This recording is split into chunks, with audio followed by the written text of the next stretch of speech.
Le froid mordant de la nuit à Paris semblait vouloir geler chaque pensée agitée de Jean-Luc alors qu'il marchait dans les rues du Marais. Les bâtiments traditionnels aux toits en pente et aux murs de pierre contrastaient avec la modernité de la ville qui scintillait au loin, dans une danse de lumière ignorant le poids du temps. Il avait toujours aimé ce quartier, non seulement pour son architecture, mais aussi pour la manière dont le silence y semblait avoir une voix propre, comme une respiration profonde qui apaisait l'âme. Jean-Luc était un avocat prospère, connu pour sa détermination et sa discipline.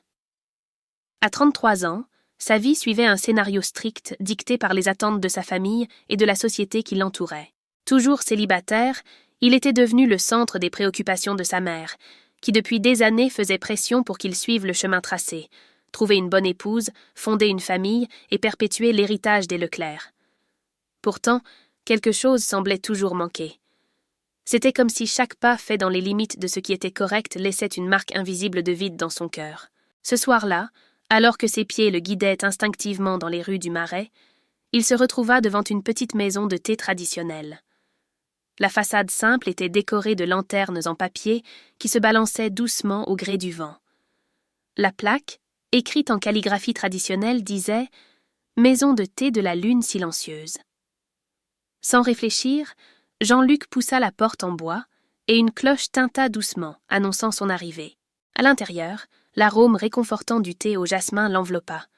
L'ambiance était intime, éclairée par des bougies et décorée de meubles en bois sombre et de coussins colorés. Il y avait peu de clients, tous plongés dans leurs propres conversations murmurées. Jean-Luc sentit ses épaules se détendre, alors qu'il s'approchait d'une table dans un coin. Lorsqu'il leva les yeux pour appeler le serveur, il fut surpris par la vision d'une jeune femme qui semblait être l'incarnation même de ce lieu. Sophie avait un regard qui exhalait le mystère. Ses yeux en amande étaient encadrés par de longs cils, et sa peau avait la teinte d'une porcelaine fine, contrastant avec ses cheveux noirs qui tombaient sur ses épaules. Elle portait une robe traditionnelle française modernisée, mélangeant des éléments classiques avec des coupes contemporaines. Lorsqu'elle s'approcha pour servir Jean-Luc, ses mouvements étaient si gracieux qu'il sentit le temps ralentir. « Bienvenue dans notre maison de thé. Puis-je vous suggérer le thé de la maison ?» demanda Sophie avec un sourire doux, mais il y avait quelque chose dans son ton qui transmettait une profondeur au-delà de la courtoisie. Jean-Luc acquiesça, incapable de formuler une réponse adéquate. Alors qu'elle s'éloignait pour préparer le thé, il remarqua l'attention qu'elle portait aux autres clients, se penchant légèrement en signe de respect et offrant des mots de réconfort d'une voix basse et chaleureuse. Il ne savait pas pourquoi, mais quelque chose en elle l'attirait d'une manière qui allait au-delà du physique. C'était comme si elle portait un secret qu'il avait hâte de découvrir. Lorsque Sophie revint avec le thé, Jean-Luc retrouva enfin sa voix. « Cet endroit est très spécial. On dirait qu'il est hors du temps. Avez-vous toujours travaillé ici ?» Elle rit doucement, un son qui semblait résonner dans les coins les plus silencieux de la pièce. « Ma grand-mère a ouvert cette maison de thé il y a de nombreuses années.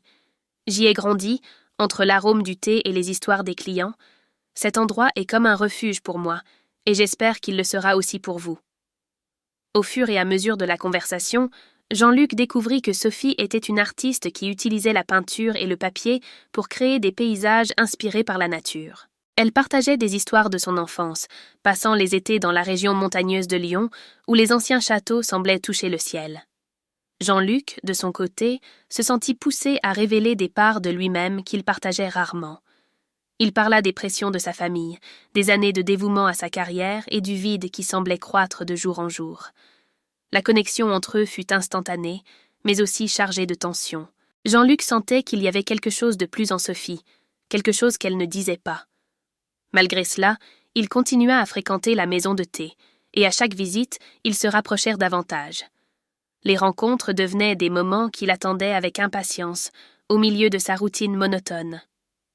Une nuit, alors qu'ils se promenaient ensemble après la fermeture de la maison de thé, Sophie conduisit Jean-Luc dans un petit parc caché entre les ruelles de Montmartre.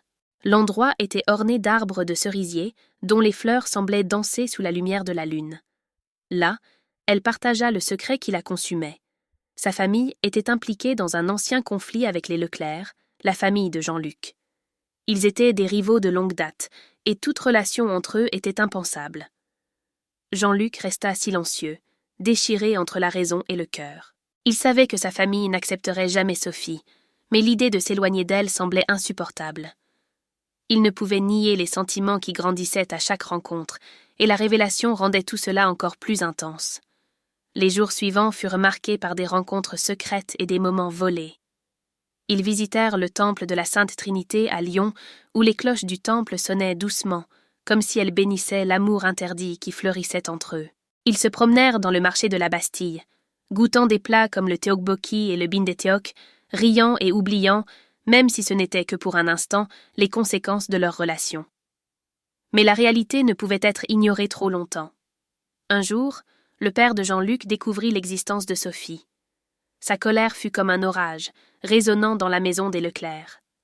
Jean-Luc se retrouva confronté à un choix impossible, abandonner Sophie ou être déshérité. Il tenta de plaider, d'expliquer que Sophie n'était pas responsable des conflits du passé, mais ses arguments furent reçus avec mépris. Quand Jean-Luc annonça à Sophie l'ultimatum, elle saisit ses mains fermement, les yeux brillants d'une mélancolie mêlée de détermination. « Je ne veux pas être la raison pour laquelle tu perds ta famille. Peut-être que nous devrions prendre des chemins séparés. » Mais Jean-Luc savait que cela était impossible. « Tu es la première chose qui a du sens dans ma vie depuis longtemps. Je ne peux pas te quitter, pas maintenant. » Ils décidèrent de se battre pour leur amour, malgré les adversités. Ils trouvèrent un soutien inattendu chez la grand-mère de Sophie, une femme sage qui comprenait que l'amour avait le pouvoir de guérir des blessures que le temps ne pouvait effacer. Elle les encouragea à faire face aux défis avec courage, leur rappelant que l'amour véritable est rare et précieux. Cependant, lors d'une rencontre secrète, quelque chose d'inattendu se produisit. Le père de Jean-Luc, furieux et déterminé à stopper la relation, arriva accompagné d'hommes envoyés pour ramener Sophie à sa famille. Jean-Luc intervint, la protégeant, et lors de la confrontation, une vérité cachée fut révélée. La cause du conflit entre les familles était fondée sur un mensonge transmis de génération en génération, créé pour dissimuler une trahison au sein même du clan des Leclerc. Cette découverte choqua tout le monde, mais ouvrit également la voie à la réconciliation. Avec courage, Jean-Luc et Sophie décidèrent de dévoiler la vérité aux deux familles. Malgré les résistances initiales, les révélations apportèrent une nouvelle perspective, obligeant les clans à affronter le passé et, enfin, à offrir une chance à la paix. Leur amour devint un symbole d'union, et contre toute attente, Jean-Luc et Sophie non seulement restèrent ensemble, mais aidèrent aussi à construire un avenir nouveau pour leur famille. La nuit de leur mariage, célébrée dans le même parc sous les cerisiers, le vent soufflait doucement entre les fleurs comme si la nature elle-même les bénissait. Et lorsqu'ils se regardèrent dans les yeux, ils surent qu'ils avaient gagné. Parce qu'au fond, l'amour était plus fort que n'importe quelle interdiction.